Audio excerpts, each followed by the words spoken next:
안녕하세요. 조남철 세무사입니다. 이번 시간에는 중소기업의 가압승계와 상속증여세 세 번째 시간인데요. 바로 실패한 가압승계에 대한 사례 두 가지를 보면서 세법에 대한 지식 부족, 그 다음에 준비 부족으로 인해 갖고 어떠한 문제들이 발생이 됐는지 확인해 보도록 하겠습니다. 가압승계의 아주 유명한 실패 사례 중에 하나인데요. 바로 3세븐의 사례입니다. 3세븐은 세계 1위의 손톱깎이 제조 회사에 우리나라의 굉장히 유명한 회사였죠. 하지만 이 세계 인구 절반이 3세븐을 사용할 정도로 손톱깎이 하나로 세계를 제패했지만은 2009년 1월 창업주의 사망으로 막대한 상속세가 부담이 됩니다.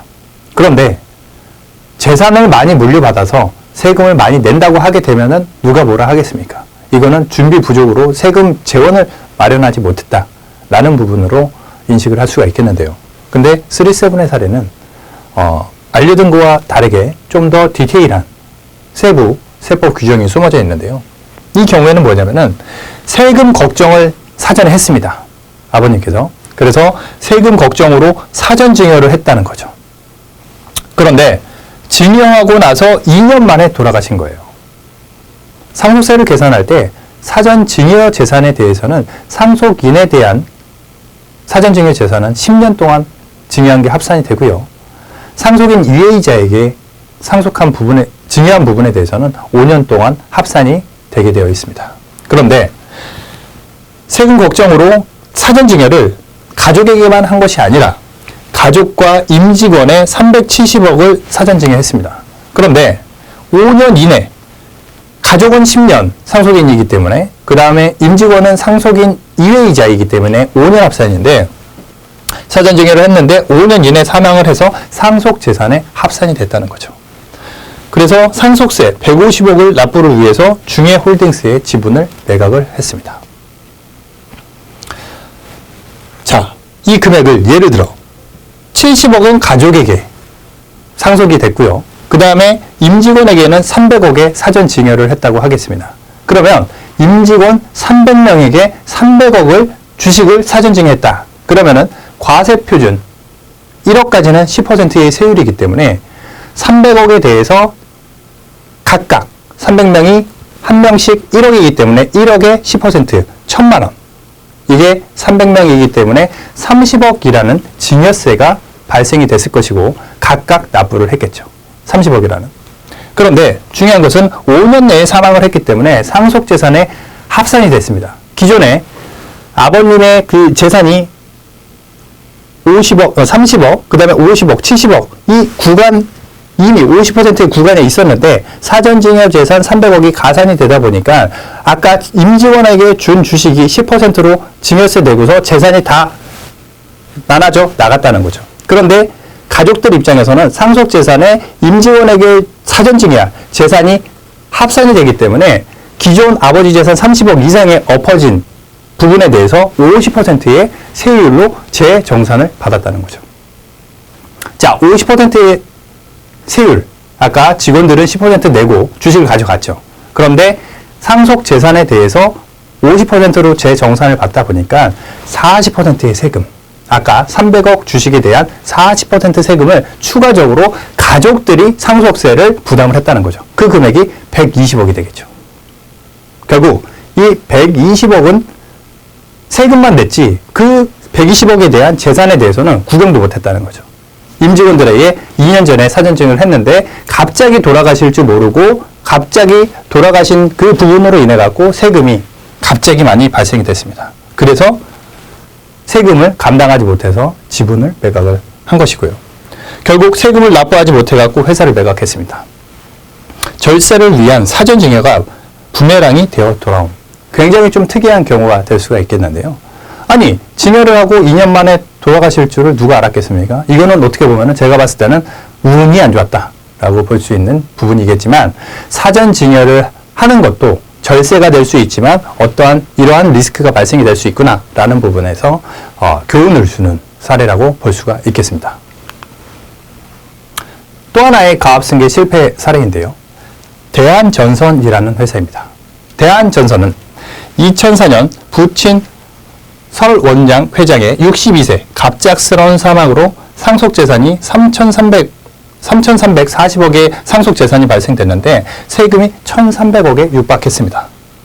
그때 자녀의 나이 24세, 가업을 물려받았지만 9년 후에 가업을 포기하게 됩니다.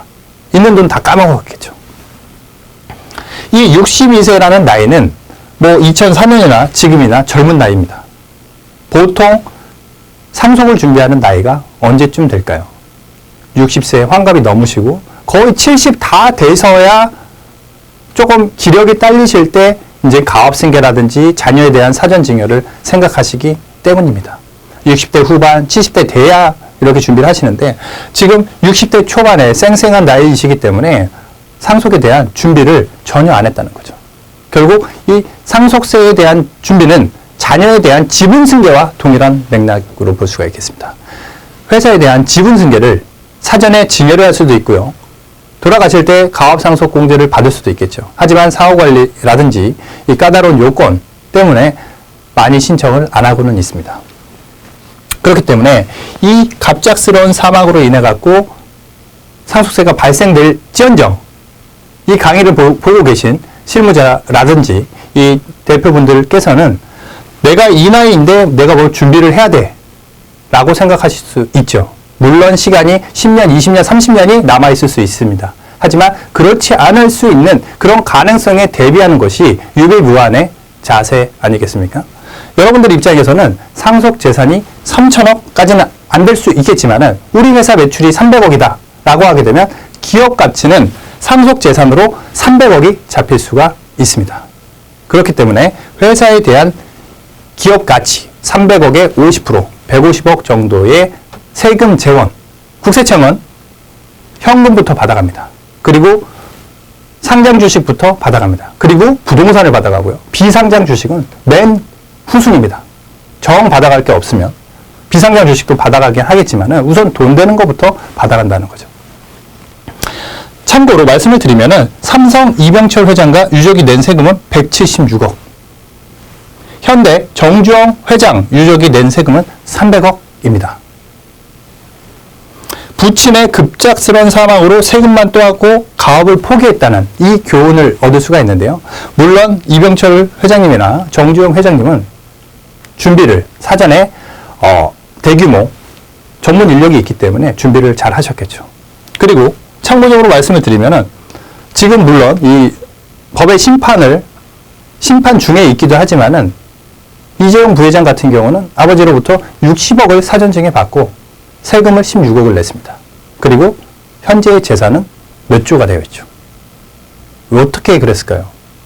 그런 부분에 있어서 제가 가끔 뭐 성공한 사업 가업승계 사례로 말씀을 드리기도 하지만은 그것을 생각하기 앞서서 결국은 이 세법적, 상법적 이러한 법 제도 하에서 활용할 수 있는 많은 것들을 활용하지 못했기 때문에 이러한 막대한 세금을 내고 준비하지 못한 상태에서 세금을 두드려 맞았다라는 교훈을 얻을 수가 있습니다.